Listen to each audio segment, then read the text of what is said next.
নমস্কার, আমি অ্যাস্ট্রোলজার শ্রী শান্তনু শাস্ত্রী। আমার ইউটিউব চ্যানেল সহজ জ্যোতিষ শিক্ষাতে আপনাদের সবাইকে স্বাগত জানাই।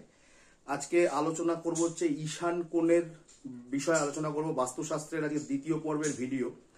ঈশান কোণ খুবই গুরুত্বপূর্ণ একটি কোণ। বাড়ির উত্তর পূর্ব কোণটিকে ঈশান কোণ বলা হয়। ঈশান কোণ, আগে ঈশান কোণের সম্বন্ধে জেনে নিন। ঈশান কোণে বাস্তু দেবতার মাথার অবস্থান রয়েছে ওখানে।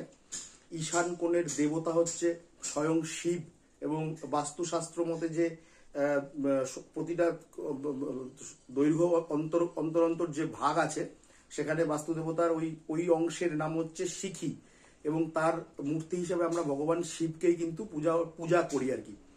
তা এইবার এই বাস্তু শাস্ত্র মতে ঈশান কোণে কোন কোন জিনিস ভালো নয় সে বিষয়ে বলি।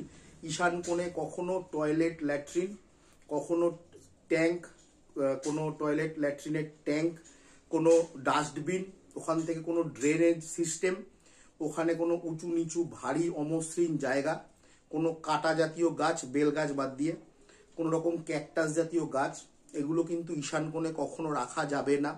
ঈশান কোণকে খুব সুন্দরভাবে যত্ন নিতে হবে। ঈশান কোণে আপনি সাধারণ জলের ট্যাঙ্ক করতে পারেন, আপনার ওয়াটার রিজার্ভার করতে পারেন ঈশান কোণে। ঈশান কোণে আপনি তুলসী মঞ্চ স্থাপন করতে পারেন, ভীষণ শুভ এটি।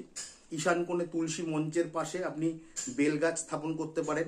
ঈশান কোণে, এটি বাড়ির বাইরের কথা বলছি আমি, ঈশান কোণে আপনি তুলসী মঞ্চ আমি আগেই বললাম।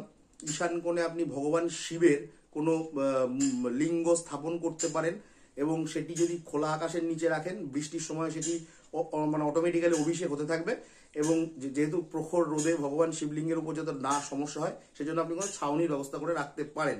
এটি কিন্তু ভীষণ শুভ যদি ঈশান কোণে শিবলিঙ্গ প্রতিষ্ঠা করা যায়, এবং সেটি নিয়মিত কিন্তু আপনাকে পূজা অর্চনা করাতে হবে, অভিষেক করাতে হবে, ধূপদীপ ধরাতে হবে, সে দায়িত্ব আপনাকে নিয়েই করতে হবে। এছাড়া ঈশান কোণে আপনি চেষ্টা করুন একটি হলুদ রঙের বাতি ধরিয়ে রাখতে। ঈশান কোণে ঘিয়ের প্রদীপ ধরানো ভীষণ শুভ। রাত্রেবেলা কোনো এখন যে এলইডি ল্যাম্পগুলো বেরিয়েছে, সারফেস ল্যাম্পগুলো, হলুদ রঙের একটি লাইট ঈশান কোণে আপনি লাগাতে পারেন। এটি কিন্তু আপনাকে ভীষণ ভীষণ ভালো ফল দেবে।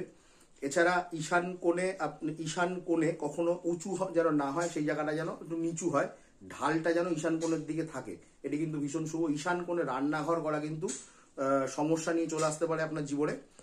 ঈশান কোণে কখনো রান্নাঘর করা যাবে না। ঈশান কোণে টয়লেট ল্যাট্রিনের কথা আমি বলেছি আগে। ঈশান কোণে ঠাকুর ঘর করতে পারেন, এটি বাড়ির ভেতরে। ঈশান কোণে ছাত্রছাত্রীদের পড়ার ঘর করতে পারেন, আপনার স্টাডি রুম করতে পারেন। আপনি যদি কোনো কনসালটেন্সি সার্ভিস করেন বা বাড়িতে বসে ওয়ার্ক ফ্রম হোম করেন, আপনি ঈশান কোণের ঘরে বসে সেই কাজ করুন, আপনি দারুণভাবে সফল হবেন। কিন্তু ঈশান কোণের কিছু কিছু ভুলের কিন্তু রেমেডিয়াল পার্ট, ঈশান কোণে সিঁড়ি করা যাবে না।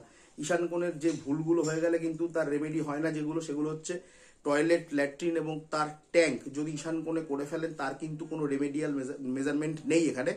ঈশান কোণে এছাড়া যদি আপনার যদি উঁচু নিচু জায়গা হোক, বা ঈশান কোণে যদি কোনো ড্রেনেজ সিস্টেম, কোনো ডাস্টবিন, এগুলো তো আমরা রেমেডিয়ে করে দেবো। রান্নাঘর করলেও তার একটা রেমেডিয়াল পার্ট আছে, কিন্তু টয়লেট ল্যাট্রিন কিন্তু করার আগে অবশ্যই কিন্তু কোনো জ্যোতিষের পরামর্শ বা কোনো বাস্তুবিদের পরামর্শ নেবেন। অনেক সময় আছেন যারা অ্যাস্ট্রোলজি প্র্যাকটিস করেন না, হয়তো বাস্তুশাস্ত্রটা তারা দেখেন, তাদের পরামর্শ কিন্তু অবশ্যই আপনাকে নিতে হবে, নয়তো কিন্তু সমস্যা কিন্তু জীবন থেকে যাবে না। কারণ ঈশান কোণ কিন্তু খুব গুরুত্বপূর্ণ, হার্ট অব দি বাস্তু বলা হয়। ঈশান কোণকে খুব সুন্দর সতর্কভাবে ঈশান কোণকে কিন্তু ট্রিট করতে হবে। যদি করতে পারেন আপনি কিন্তু ঈশান কোণের সাপোর্টে, ঈশান কোণের যে গুড এনার্জিতে কিন্তু আপনার জীবন কিন্তু অনেক স্মুথ হয়ে যাবে। সুতরাং চেষ্টা করুন ঈশান কোণকে সঠিকভাবে পরিচর্যা করার, ঈশান কোণকে যত্ন নেওয়ার। ঈশান কোণে বেল গাছ লাগিয়ে রাখুন, একটা ভীষণ শুভ। ঈশান কোণে বেল গাছ, ওই বেল কাটা জাতীয় গাছ আমি মেনশন করেছি, কিন্তু বেল গাছ কিন্তু ঈশান কোণে ভীষণ শুভ। যাদের বাড়িতে ঈশান কোণে বেল গাছ আছে তারা ভীষণ শুভ ফল পান। যাই হোক, ঈশান কোণ সম্বন্ধে আজকে আমি আলোচনা এইটুকুই করলাম। আরো ভবিষ্যতে আমি আরো ডিটেলস আপনাদের সামনে এই ভিডিও উপস্থাপন করার চেষ্টা করব। সকলকে ধন্যবাদ জানিয়ে আমার ভিডিও শেষ করছি। নমস্কার।